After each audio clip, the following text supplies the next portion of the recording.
O estudo a seguir é de inteira responsabilidade de seus idealizadores e apresentadores. Estamos estudando com o pastor Afonso Chaves aspectos doutrinários no livro de Números.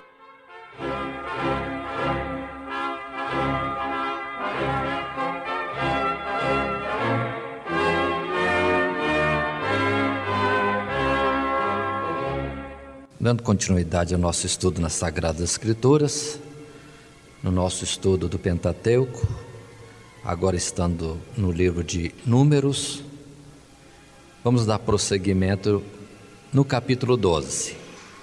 Progressivamente estamos avançando de capítulo em capítulo neste livro, não nos prendendo muito à parte histórica, mas tão somente ao ensinamento, à doutrina que podemos colher nestas passagens, e assim vamos nesse alvo até concluirmos também com Deuteronômio. Mas Números é onde estamos, no capítulo 12. Vamos dar sequência ao nosso estudo a partir daqui.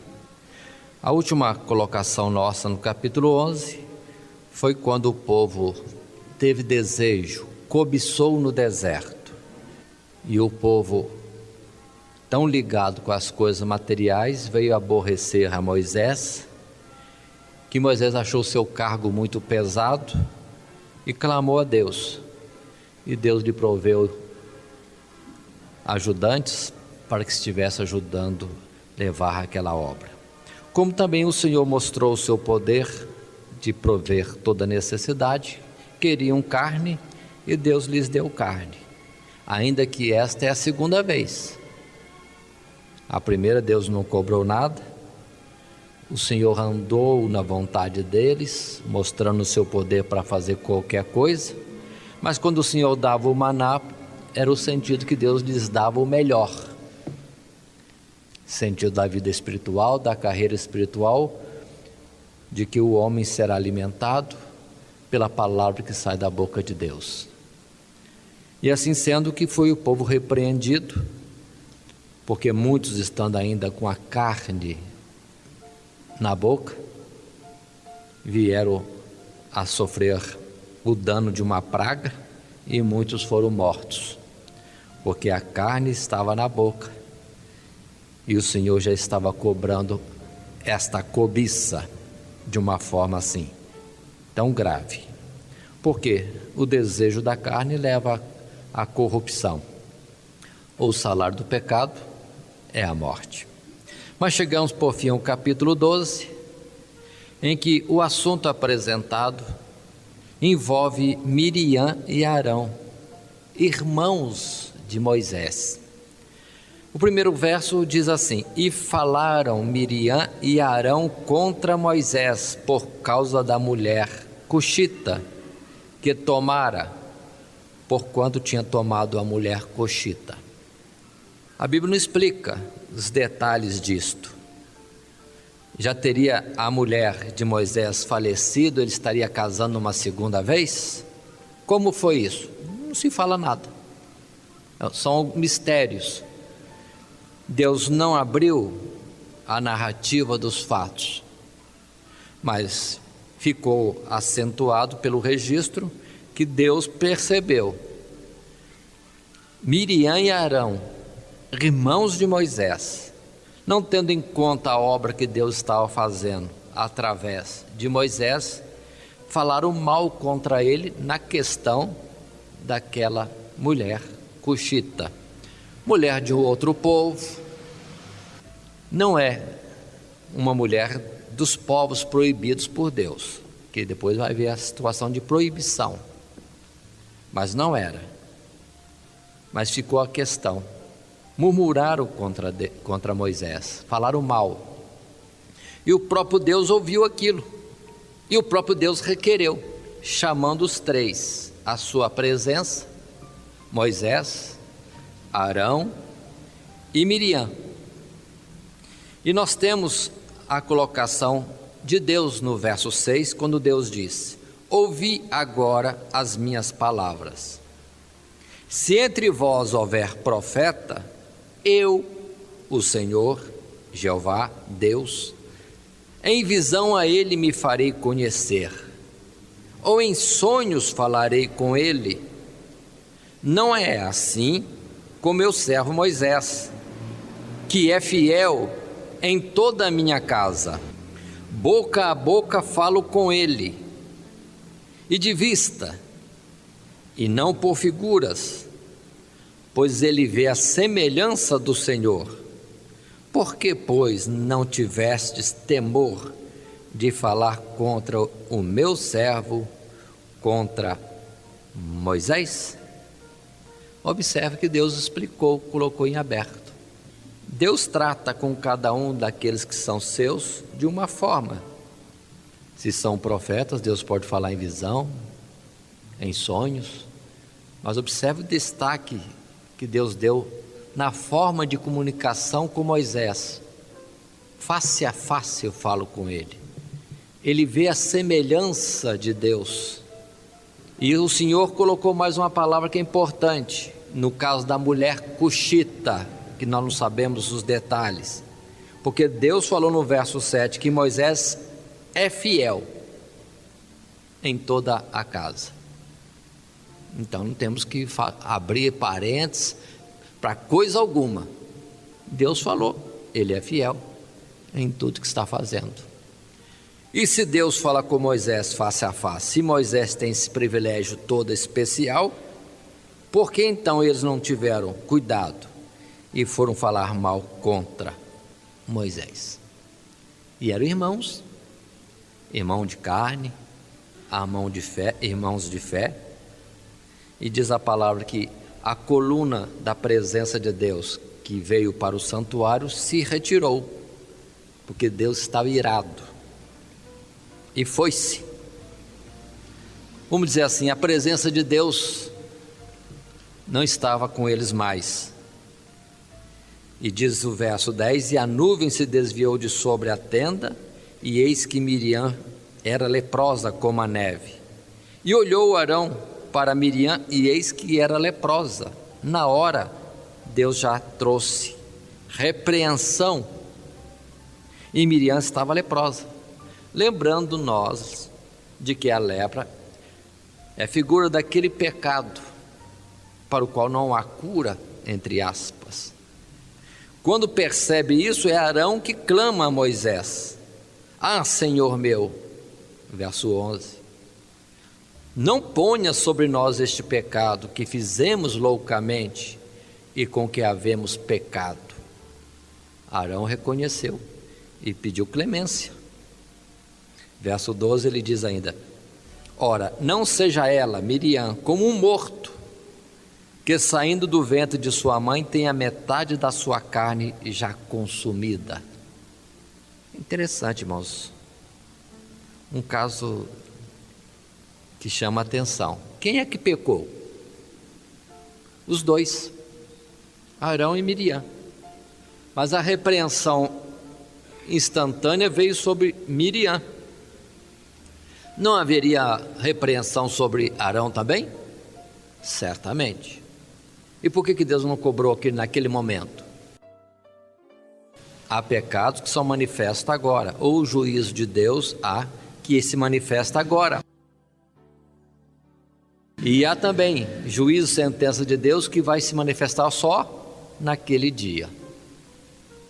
Observe que Arão era justamente o sumo sacerdote, aquele sobre o qual estava unção para todo o trabalho do cerimonial religioso em Israel. Que situação difícil de Deus, vamos dizer assim, entre parênteses, né? Como repreender aquele nesta forma? Na verdade, Arão também estava debaixo da censura de Deus, só que não era manifestado naquele momento.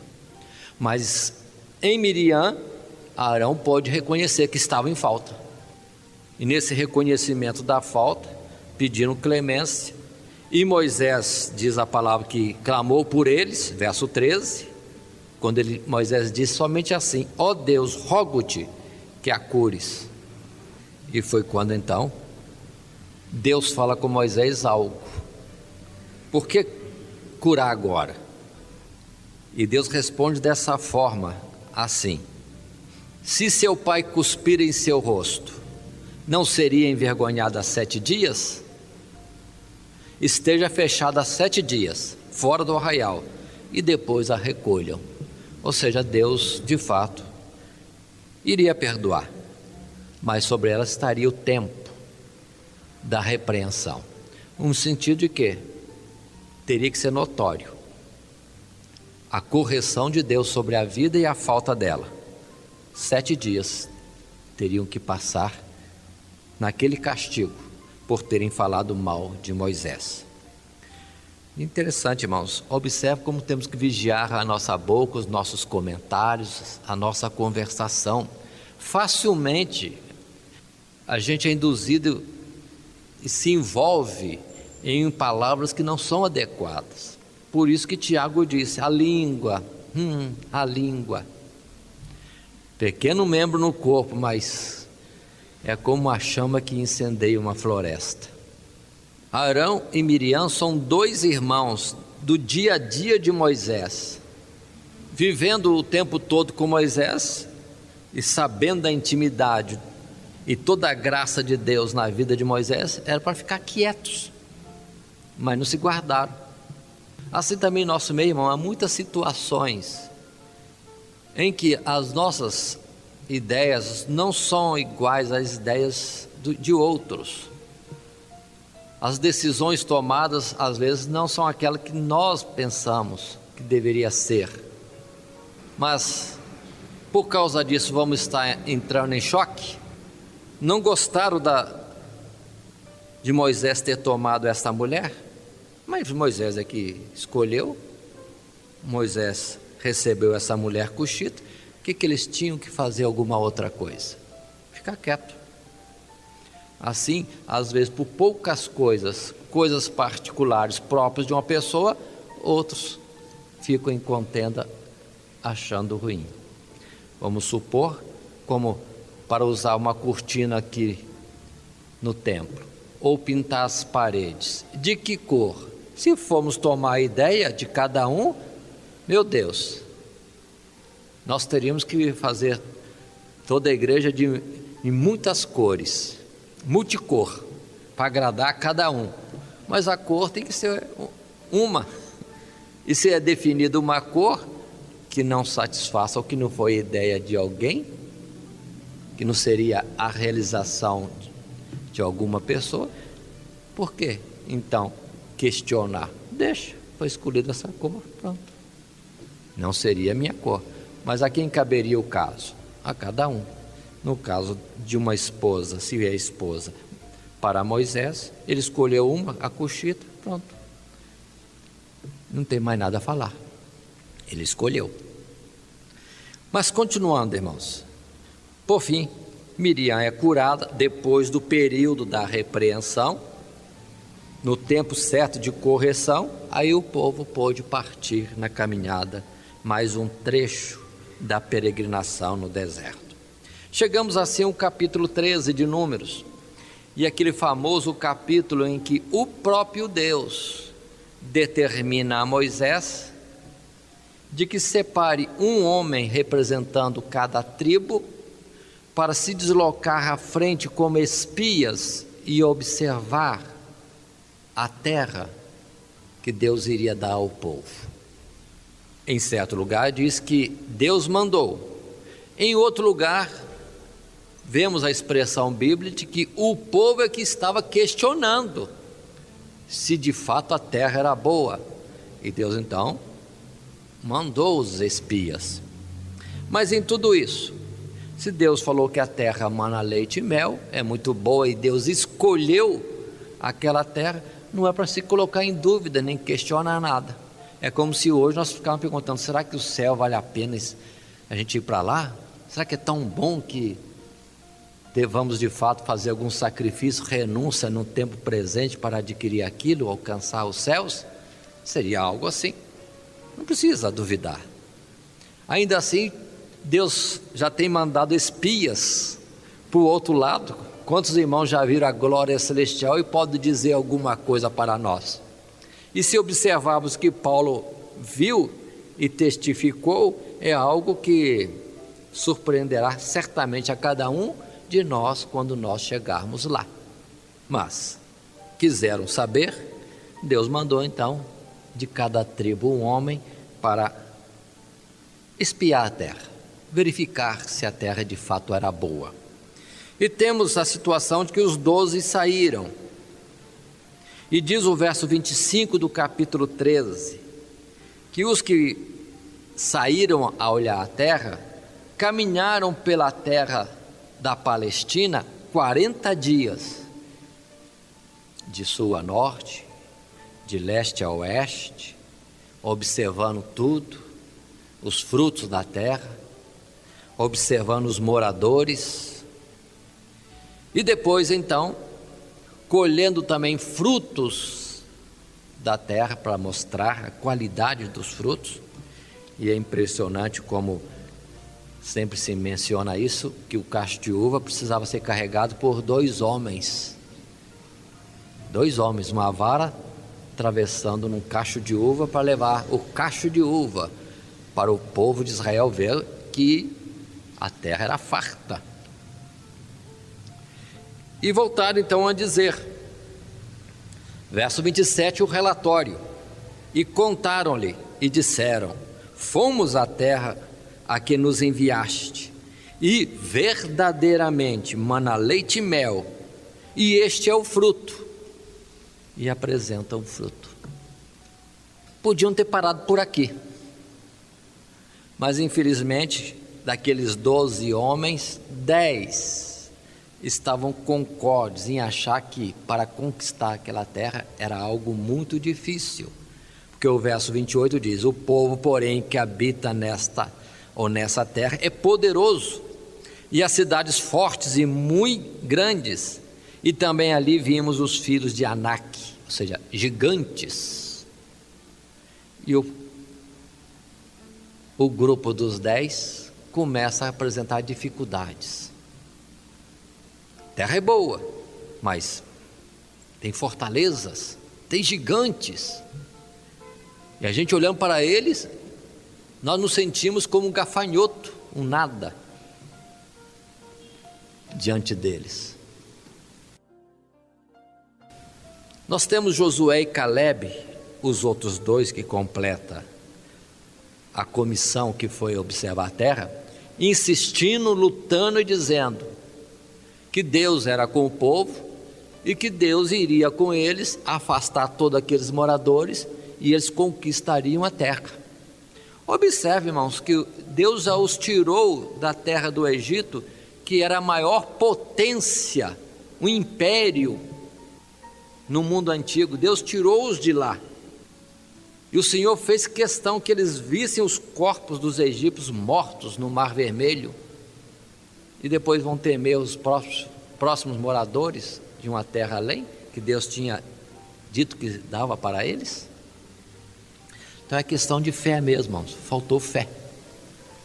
E mesmo que Josué e Calebe insistissem para que o povo cresce que Deus seria com eles e os moradores de Canaã seriam derrotados, afastados para o povo ali morar, não deram crédito. E o capítulo 14, nós temos que toda a congregação preferiu ouvir os 10, eles vão levantar a sua voz e chorar naquela mesma noite.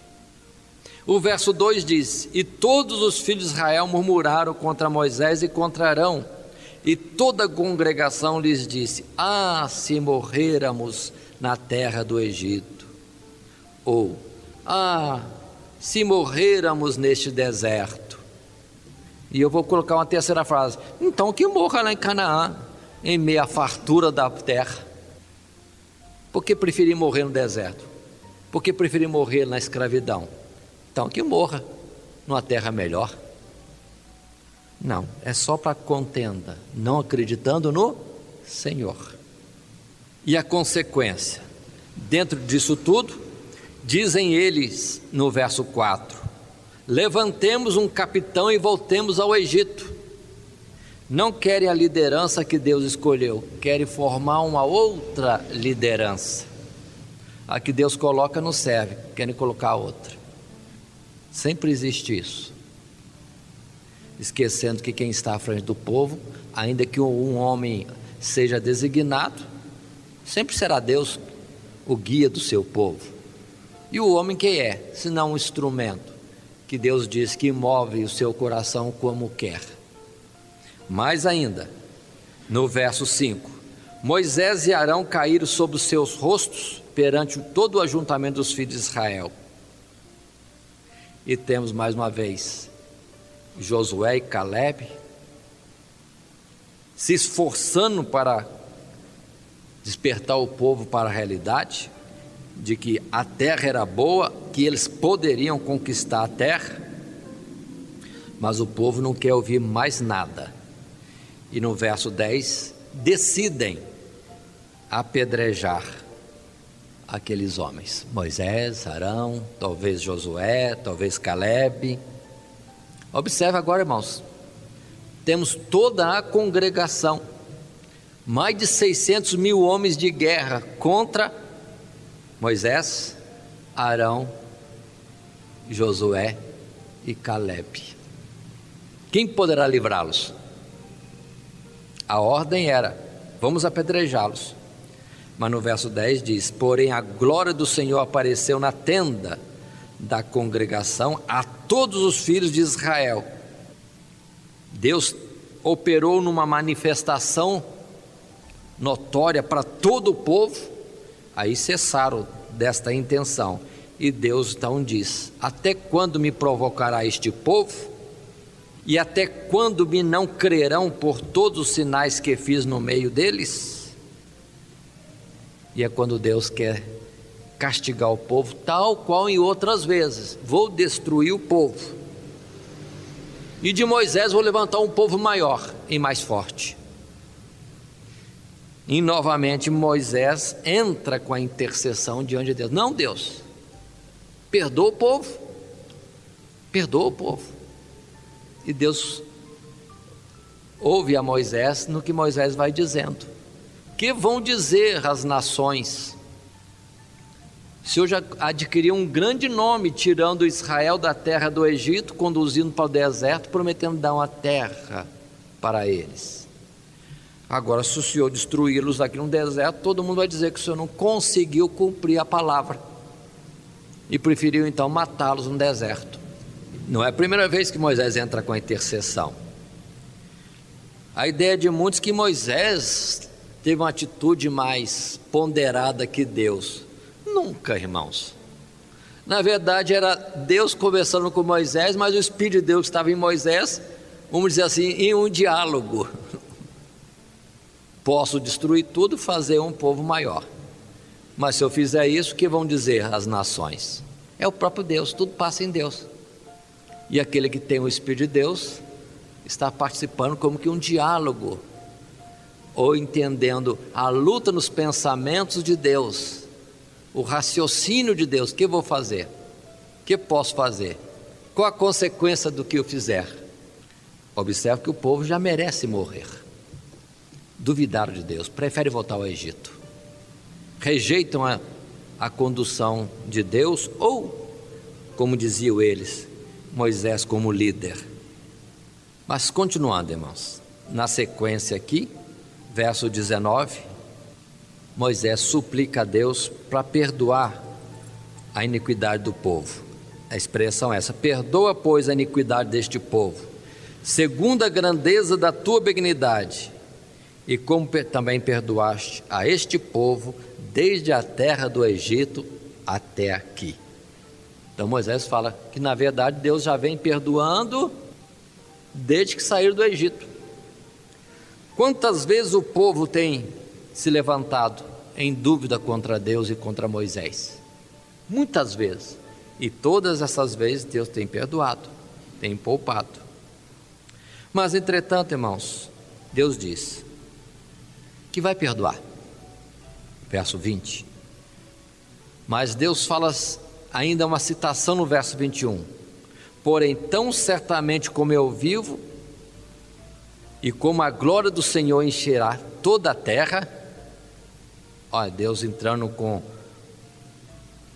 quase que com um juramento: todos os homens que viram a minha glória e os meus sinais que fiz no Egito e no deserto, e me tentaram estas 10 vezes, e não me obedeceram à minha voz, não verão a terra que a seus pais jurei. Pronto. Aí Deus faz isso. Tá certo, vou perdoar. Não vou destruir o povo, mas dos que viram as minhas maravilhas, nenhum deles vai entrar na terra prometida. Irmãos, que tristeza. 600 e tantos mil saíram do Egito, e 600 mil seriam derribados no deserto, não aprovados, porque duvidaram de Deus. Aí está a situação que nós temos sempre no meio do povo de Deus, ainda hoje. Muitos chamados, poucos escolhidos. E onde que está a questão? Sempre duvidando de Deus, sempre com incredulidade. Por isso que lá em Hebreus capítulo 3 e capítulo 4, temos Deus falando: jurei por mim mesmo que não entrarão no meu repouso. Muitos estão preocupados com o sábado, um dia da folhinha, e não entendem que o repouso de Deus é outro, é noutro sentido. No repouso de Deus se entra, não esperando 6 dias, mas vivendo uma vida de crença, de confiança em Deus. Nisso estão seguros, nisso se fica, de fato, descansado. E diz a palavra aqui, 10 vezes, a questão, foram 10 vezes que Deus teve que perdoar e que murmuraram? Se for contar, às vezes dá muito mais do que 10. Onde a gente observa que não é 10 no sentido humano, é 10, ou seja, numa multiplicidade de vezes, muitas vezes. Desde a saída do Egito, o povo tem murmurado e não tem confiado em Deus. Pelo quê? Não vão entrar na terra prometida. E a jornada de hoje, irmãos, nós estamos no deserto. De alguma forma temos visto maravilhas de Deus, mas isso não é só para ficar vendo, é para ser colocado como pedras bem firmes, bem colocadas no alicerce da nossa fé, para que na nova situação que se apresente em dias futuros, nós possamos continuar confiando no Senhor, porque as dificuldades, as lutas certamente virão. E de que tipo? Ninguém sabe, mas é baseado no que Deus já fez, é que podemos alcançar firmeza para continuar crendo no Senhor, vendo o invisível. Este é o testemunho da fé, crendo em Deus, tendo como certo aquilo que Deus prometeu, ainda que a circunstância pareça nos levar ao descrédito. Mais uma particularidade, e é assim então que Deus determina que o povo vai permanecer no deserto. Quanto tempo? Tanto tempo quanto os dias em que estiveram espiando a terra. Quantos dias estiveram lá na Palestina olhando a terra? 40 dias. E Deus diz: por cada dia 1 ano, vocês vão permanecer no deserto 40 anos. Para nós chegarmos aos céus, irmãos, na verdade era fácil. Quando nós aceitamos a fé, já segundos depois, minutos depois, já podiam ir para o céu. Mas na verdade nós estamos atravessando um deserto, e esse deserto muitas vezes se torna tão difícil, tão longo, tão demorado. Não é por causa de Deus, não. Às vezes é por causa de nós mesmos. As voltinhas no deserto desta vida, às vezes somos nós que estamos provocando. E assim que aconteceu no passado, Deus deu ordem: voltem para o mar. Saíram do Mar Vermelho, foram se afastando, agora voltem de novo. Verso 25, no final, quando Deus diz: tornai-vos amanhã e caminhai para o deserto pelo caminho do Mar Vermelho. Voltar atrás. Continuando. Esta é a realidade que infelizmente temos. Na sequência aqui, irmãos, Deus destaca também que Josué e Caleb, que permaneceram crendo em Deus, vão sim entrar na terra prometida, mas os outros de forma nenhuma. É neste momento também que aqueles outros 10 homens que estiveram falando mal, desanimando o povo na caminhada para a terra prometida, foram também mortos em pleno deserto, diante de todo o povo. Verso 36.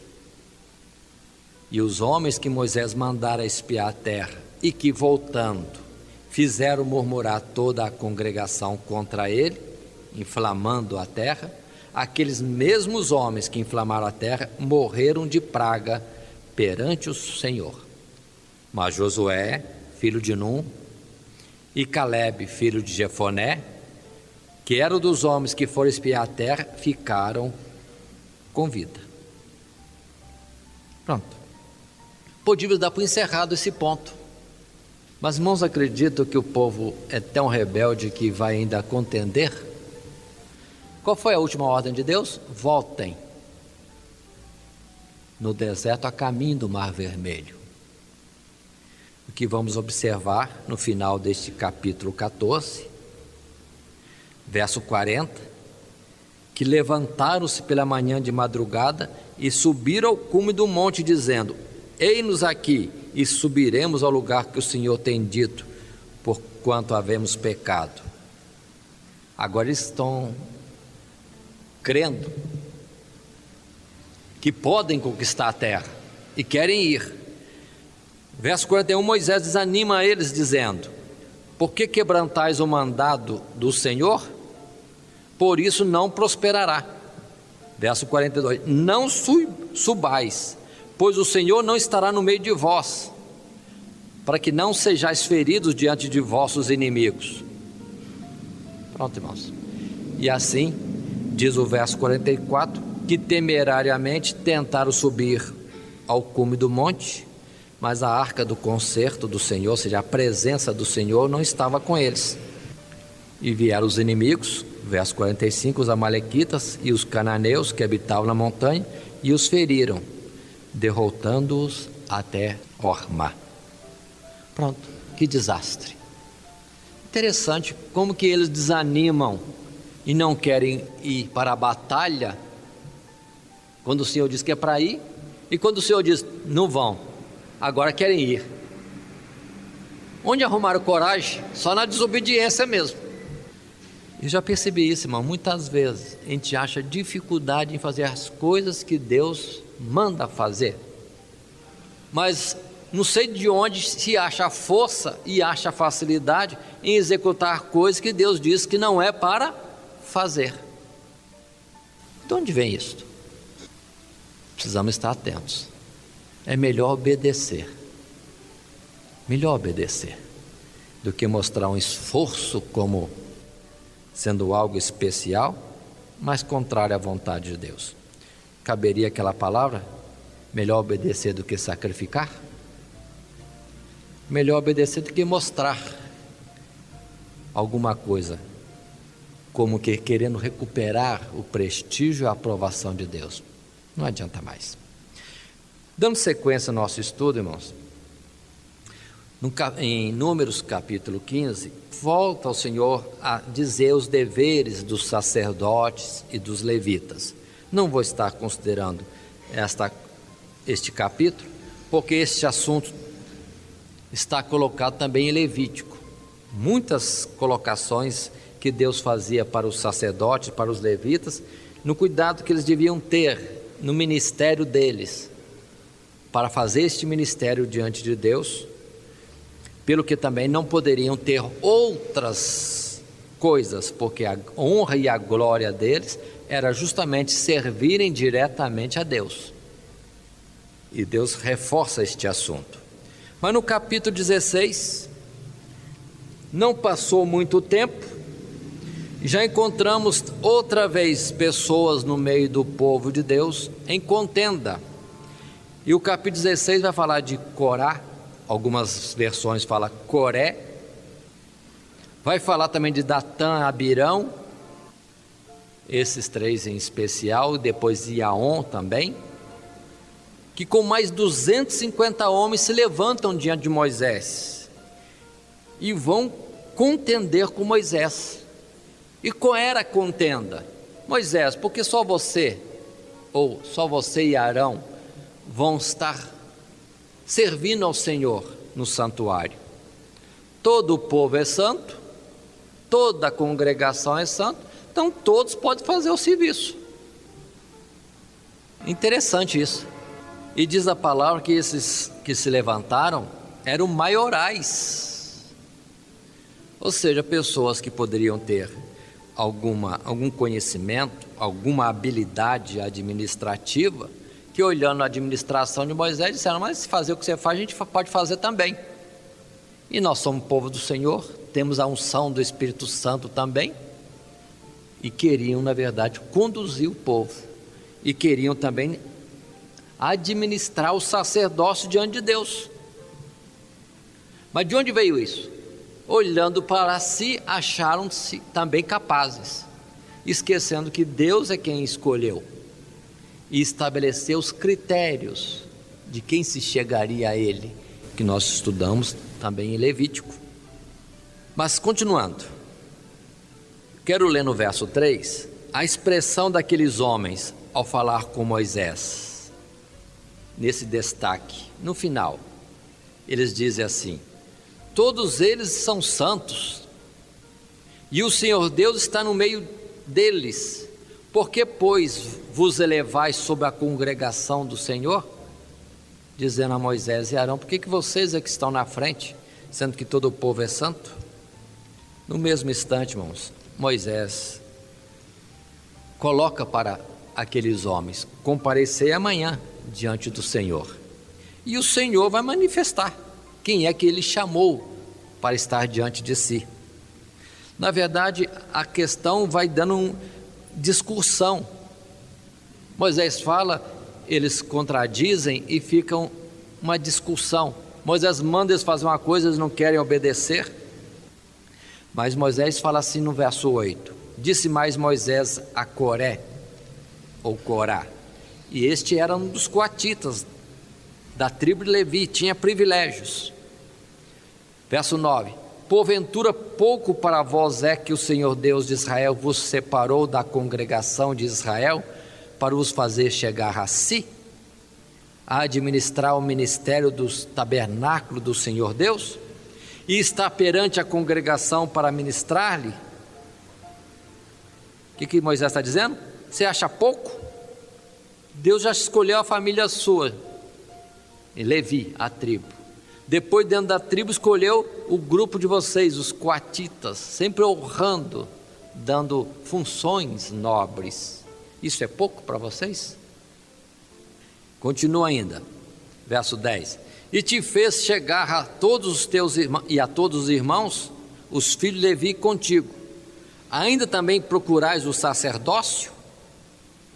E finalmente Moisés encerra no verso 11: pelo que tu e toda a tua congregação, congregado estais contra o Senhor, e Arão, que é ele. Uma pergunta: que é ele? Que murmurais contra ele? Então observe, irmãos, que eles queriam posições, não entendendo que Deus é que distribuiu as funções. Por isso que Paulo, lá em Coríntios 12, vai ensinar: sendo um só corpo, mas cada um tem a função diferente. E quem fez isso é o próprio Deus. Ainda que alguém possa ser o dedinho menor do pé, fica satisfeito, ele faz parte do corpo. E todo o corpo preza bastante o dedinho do pé, não quer perdê-lo. E cada um tem a sua função. É quando Paulo diz: pensou se todo o corpo fosse olho? Ou se todo o corpo fosse ouvido? Não seria um corpo. Mas Deus ajusta tudo, tudo em Deus é perfeito. E é assim então que vai continuar essa discussão, essa contenda de Moisés e aqueles homens, que por fim a palavra de Moisés vem no final deste capítulo. Vou ler o verso 27, quando se diz: levantaram-se, pois, do redor da habitação de Coré, Datã, Abirão, e Datã e Abirão saíram e se puseram à porta das suas tendas, juntamente com suas mulheres, seus filhos e suas crianças. O que aconteceu aqui? Deus deu ordem a Moisés para dizer a todo o povo: afastem-se destes homens. E Moisés então vai dizer no verso 28: então disse Moisés: nisto conhecereis que o Senhor Deus me enviou a fazer todos estes feitos, que de meu coração não procedem. Se estes, aqueles rebeldes, morrerem como morrem todos os homens, e se forem visitados como se visitam todos os homens, então o Senhor Deus me não enviou.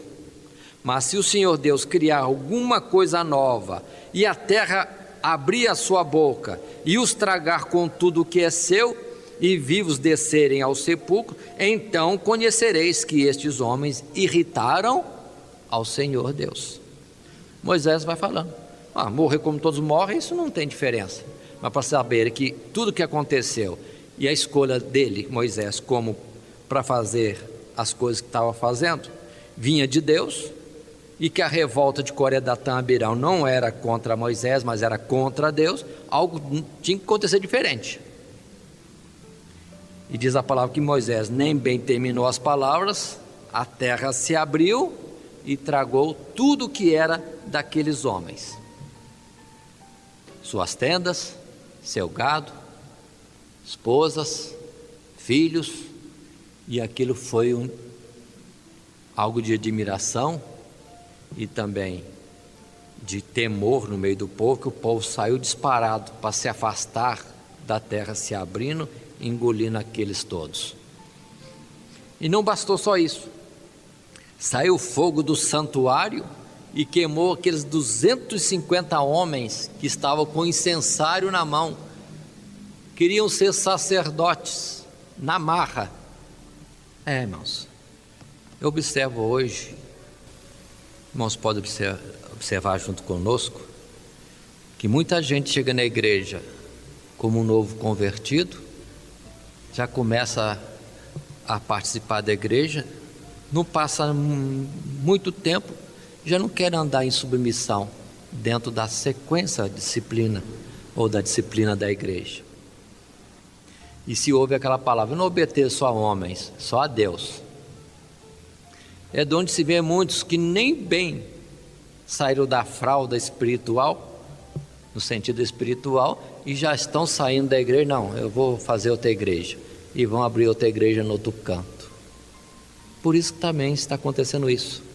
É uma questão de rebelião. Se abrirmos a palavra em Hebreus capítulo 5, a palavra diz bem claro que ninguém toma para si esta honra ou esta responsabilidade se não for chamado por Deus, como Arão, como Moisés, e no exemplo do próprio Jesus, que Jesus não se apresentou como sendo, ainda que era filho de Deus, mas antes está escrito que aquele que o enviou também disse: tu és meu filho, eu hoje te gerei, e tu és sumo sacerdote segundo a ordem de Melquisedeque. O Senhor Jesus não tomou para si esta honra, mas foi enviado, revestido ou com essa autoridade, investido desta posição. Não se pode tomar para si. Se alguém quer, porque também Paulo orienta, se alguém deseja o episcopado, deseja alguma coisa a mais na obra de Deus, ótima coisa deseja, mas fica no desejo e trata de ser um vaso limpo, próprio para uso do Senhor, que no tempo certo, se o Senhor assim quiser, vai também chamá-lo, mais cedo, mais tarde, não tem importância, mas será chamado por Deus dentro do ministério que Deus quiser. Mas esses assim fizeram. Pronto, o verso 35 que disse: então saiu o fogo do Senhor e consumiu os 250 homens que ofereciam incenso indevidamente. Esse indevidamente não está escrito, eu que estou lendo. Pronto. Pergunto aos irmãos: se no nosso meio fosse visível um fato desse, haveria mais temor ou não?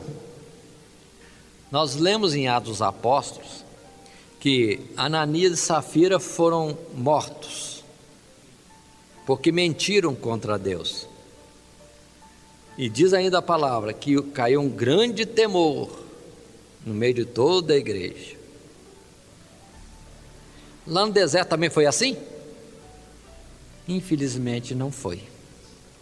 No verso 41, na sequência nós lemos aí: mas no dia seguinte, toda a congregação dos filhos de Israel murmurou contra Moisés e contra Arão, dizendo: vós matastes o povo do Senhor.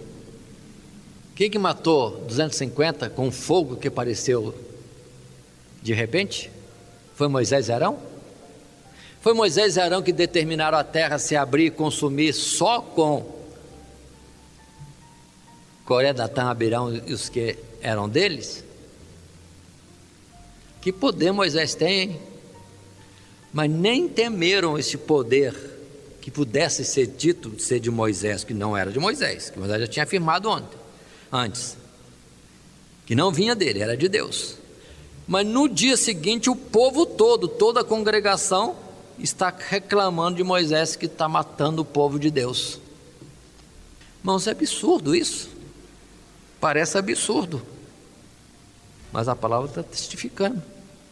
Não tomaram como lição o que aconteceu, tanto com os espias, como agora com Coré, Datã, Abirão, como com esses 250. Não tomaram a lição. Estão entendendo. Não que seja Deus que dirige o povo, mas Moisés e Arão, e vão contender com ele. Mas diz a palavra assim, verso 42: e aconteceu que, ajuntando-se a congregação contra Moisés e Arão, e virando-se para a tenda da congregação, eis que a nuvem a cobriu, e a glória do Senhor apareceu. Se não é Deus presente, irmãos, quantas vezes Deus tem que intervir de algum jeito sobre aqueles que estão fazendo a sua obra? Nesse momento está manifesto que Deus está irado com o povo. Deus manda Moisés: afasta-te deste povo. Moisés já entende logo, Deus vai trazer correção. E fala logo com Arão. Arão corre buscar o incensário e vai tratar de fazer expiação pelo povo, que de Deus já saiu uma correção. A praga já está no meio do povo. Interessante como é que Moisés percebe. E Moisés não vai interceder a Deus perdão, não. Moisés já entendeu que não tem conversa com Deus nessa hora. Em vez dele clamar a Deus: perdoa, Deus, não, ele fala com Arão: apresenta a expiação do pecado, porque a praga já está no meio do povo. E eu acho interessante, irmão, esta situação no verso 47, depois 48. E tomou o Arão, ou seja, Arão tomou o incensário, como Moisés tinha falado, e correu ao meio da congregação. E eis que já a praga havia começado entre o povo, e deitou incenso nele, no incensário, e fez expiação pelo povo. E estava em pé Arão entre os mortos e vivos, e cessou a praga. Vamos fazer uma ideia disto. Por que Deus se irou tanto? Justamente que de momento a momento o povo continua em murmuração e contenda, atribuindo sempre ao homem as coisas e não reconhecendo a presença dele. E se não é um ato de expiação, diante do qual Deus para, mostrando também a validade, o valor da expiação, que se no tempo da figura comovia o coração de Deus e era como o cessar o castigo pela justificação, quanto mais agora em Cristo Jesus. Então somente por isso, por aquilo ser figura do sacrifício de Jesus, é que na verdade Deus parava na sua ira contra o povo. E o 49 vai dizer que naqueles poucos instantezinhos, os que morreram daquela praga foram 14.700. Fora os que morreram por causa de Coré e Datã e Abirão. Continuemos, irmãos. No capítulo 17, na sequência do nosso estudo, vai acontecer ainda mais alguma coisa. Deus é quem agora vai instruir a Moisés, mandando que Moisés venha receber de cada uma das tribos um cajado representativo das tribos. E em cada cajado viria o nome da tribo: Judá, Benjamim, José, etc. E na vara de Levi, da tribo de Levi, não seria colocado o nome de Levi, seria colocado o nome de Arão. E essas 12 varas deveriam ser levadas ao santuário. E Deus falou a Moisés: amanhã pegue as varas. A vara que tiver florescido, da noite para o dia, mostra para todo o povo, para eles saberem quem é que eu escolhi para estar no ministério na minha presença. E o capítulo então 17 vai registrar que Moisés faz tudo isso, e no verso 8 podemos ler: sucedeu, pois, que no dia seguinte Moisés entrou na tenda do testemunho, e eis que a vara de Arão pela casa de Levi florescia, porque produzia flores e brotara renovos e dera amêndoas. Alguém já viu esse milagre? É Deus mostrando quem é que ele escolheu, e depois dizendo ainda: mostra para o povo para cessar as murmurações. Verso 10: então o Senhor disse a Moisés: torna a pôr a vara de Arão perante o testemunho, para que se guarde por sinal para os filhos rebeldes. Assim farás acabar as suas murmurações contra mim, e não morrerão. Observe todos os detalhes, irmãos. Em vez de Deus escrever na vara da tribo de Levi, Levi não colocou Arão, porque lembremos, eram 3 famílias dos levitas: gersonitas, meraritas e coatitas. Se coloca Levi, os 3 não iam querer disputar o sacerdócio. Deus falou: não vai colocar nome de ninguém, nem de Levi, vai colocar de Arão. Já mais pessoal ainda, para destacar que a escolha era dele, não era de Moisés. E assim sucedeu, e temos esse registro no capítulo 17. Capítulo 18, todo o capítulo 18, tal qual o capítulo 15, são reafirmações daquilo que nós vimos em Levítico, em que Deus orienta de novo a Moisés, e aqui se escreve, em que os levitas e os sacerdotes viveriam tão somente do ministério sacerdotal. E nesse caso, seria deles a porção dos dízimos, seria a porção deles aquelas partes dos sacrifícios que eles podiam tomar para si, como sacrifício pacífico, como a oferta de manjares.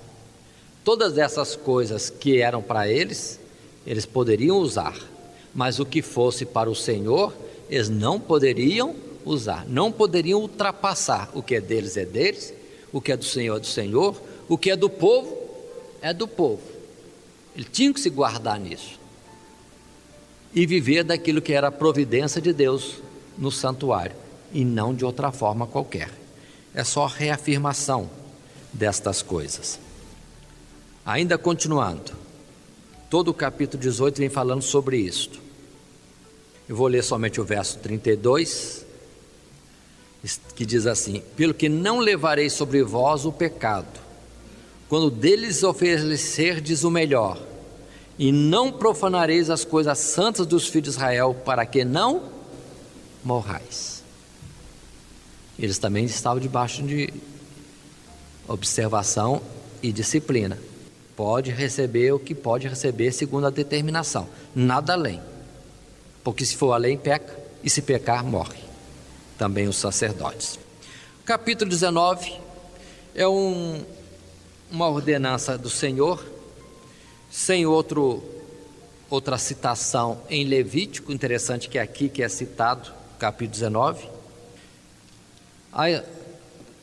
O ato que Deus determina é que se faça um sacrifício, um holocausto, de uma bezerra ruiva, novilha, que deveria ser totalmente queimada, observe, queimada até o pó, e este pó deveria ser guardado no lugar limpo, especial, no meio da congregação, e todo aquele homem que por algum motivo viesse a estar imundo, um homem limpo, naturalmente dos levitas, iria pegar desta cinza, jogar em água, e o limpo iria aspergir sobre o imundo daquela cinza da novilha do holocausto. E assim o homem seria então declarado limpo. Não temos isso antes. Alguma coisa ouvimos antes em que se mandava se limpar, se lavar. E agora apareceu esta ordem. E mais um detalhe que eu achei interessante. Aqui no capítulo 19, no verso 12. Ao terceiro dia se purificará com água, e ao sétimo será limpo. Mas se ao terceiro dia se não purificar, não será limpo ao sétimo dia. Ou seja, de muitas coisas que poderiam existir no meio do povo de Deus no deserto, coisas haveriam que iria contaminar alguém ficaria imundo, estaria imundo, não poderia se chegar ao Senhor, está imundo, mas teria a obrigação de ser purificado na aspersão daquela cinza. Mas interessante, até o terceiro dia. Se ao terceiro dia não se purificar, nunca será puro, nem ao sétimo dia. Então, irmãos, o que eu entendi disso aqui é que há muitas coisas no nosso meio que pode deixar-nos impuros. Diz a palavra, qual é o homem que não peca? Mas nós temos que ter um zelo, um cuidado, não deixar passar os dias sobre aquilo que é impuro na nossa vida, mas antes, constantemente, no tempo devido, devemos buscar o Senhor para a nossa purificação total. Esse é o sentido, porque ao contrário, se alguém se acostuma com a impureza, vai deixando passar, daqui a pouco, ainda que queira, não será mais purificado. Seria algo assim. Precisamos ter zelo e não demorarmos no pecado, não costumarmos com o pecado, mas se ele apareceu, se é uma situação de imundícia chegou a nós, vamos logo tratar de entrar no processo da purificação. Eu fiz ainda a menção desse capítulo 19, porque lá em Hebreus, no capítulo 9, isso é citado. Se o escritor de Hebreus achou importante fazer essa citação em Hebreus, eu coloquei aqui também no nosso comentário, porque diz no capítulo 9, verso 13 de Hebreus, porque se o sangue dos touros e bodes e a cinza de uma novilha esparzida sobre os imundos os santifica quanto à purificação da carne, quanto mais o sangue de Cristo, que pelo Espírito Eterno se ofereceu a si mesmo imaculado a Deus, purificará as vossas consciências das obras mortas para servirdes ao Deus vivo.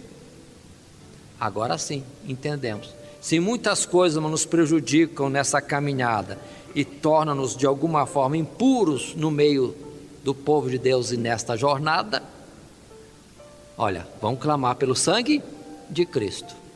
Se aquilo tinha poder, ainda pela figura de perdoar e purificar, quanto mais a realidade e a excelência do sangue de Cristo Jesus, do seu sacrifício, vai nos purificar inteiramente, não só externamente, mas em todo o nosso ser interno. É a expressão de todo o capítulo 19, que vem assim trazendo para nós este ensino.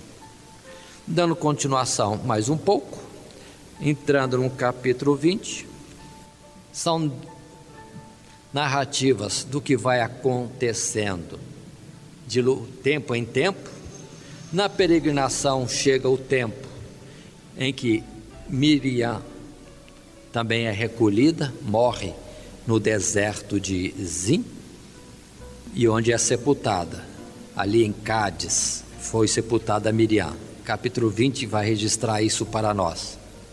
Mas é aqui mesmo que vamos outra vez ter nova murmuração do povo contra Moisés, no verso 3. E o povo contendeu com Moisés e falaram: antes tivéssemos expirado quando expiraram nossos irmãos perante o Senhor. Verso 5 do capítulo 20.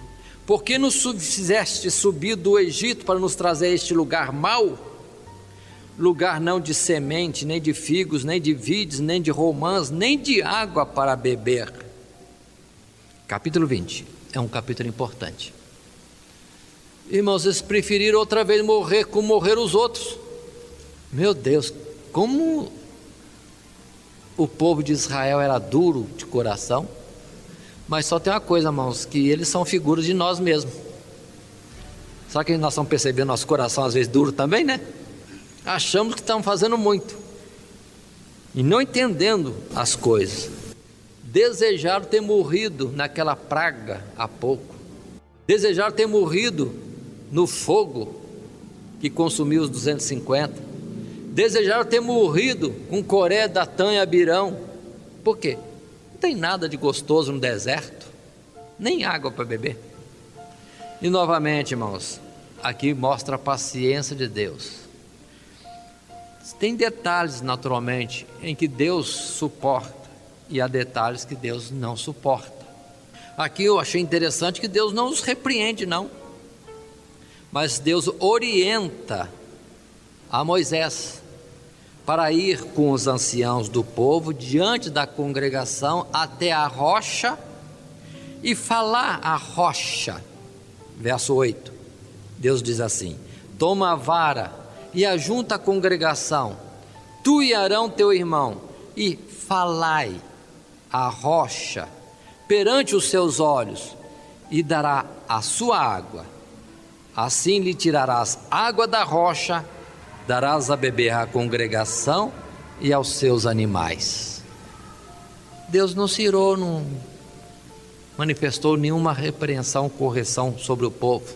Só disse a Moisés: vai lá, fala para a rocha da água, a rocha vai dar água.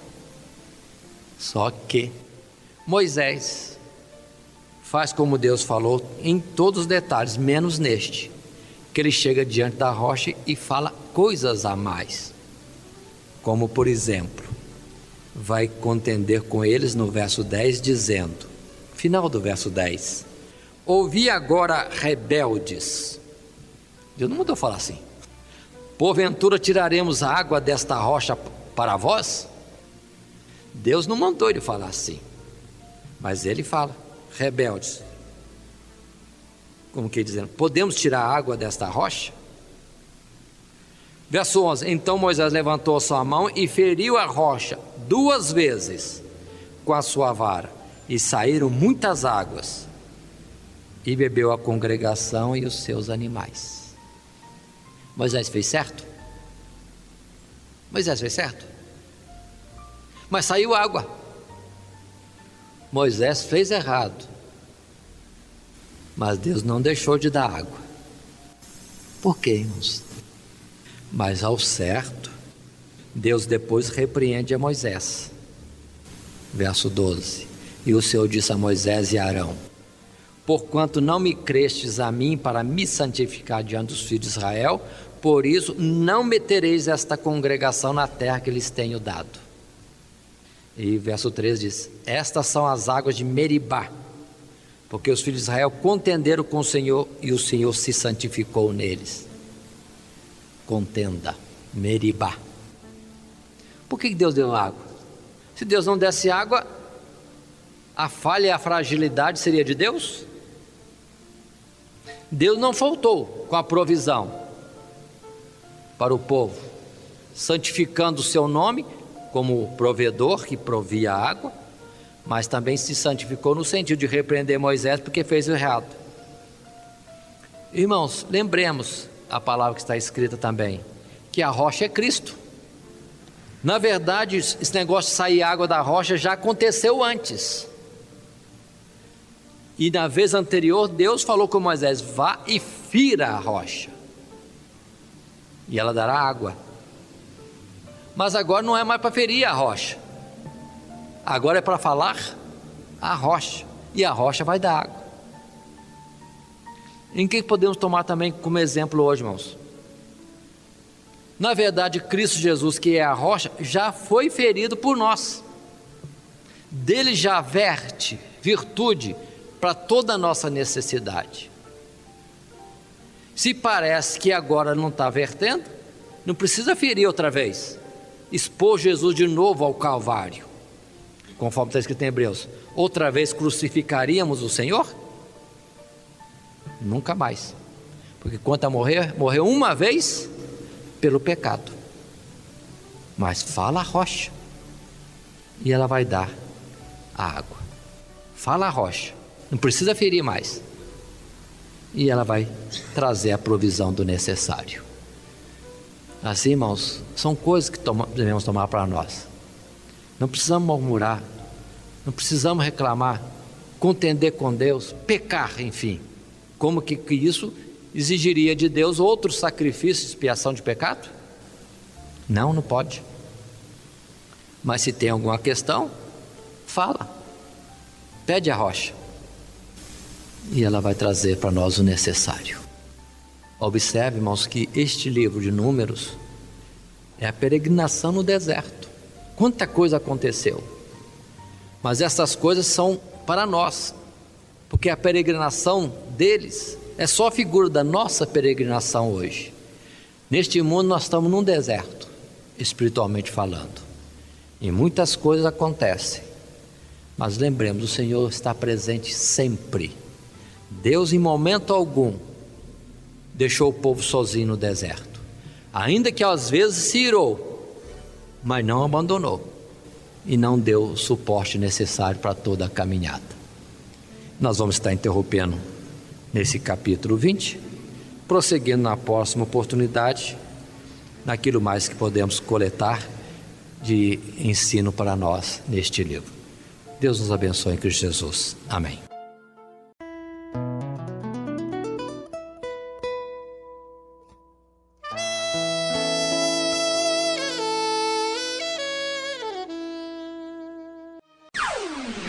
Todo dia, toda hora, muito mais prazer em ouvir.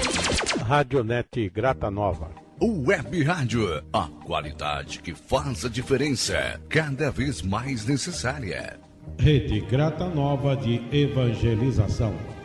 Acesse nosso site www.horadadecisão.com.br. Hora da Decisão, tudo junto, sem acento.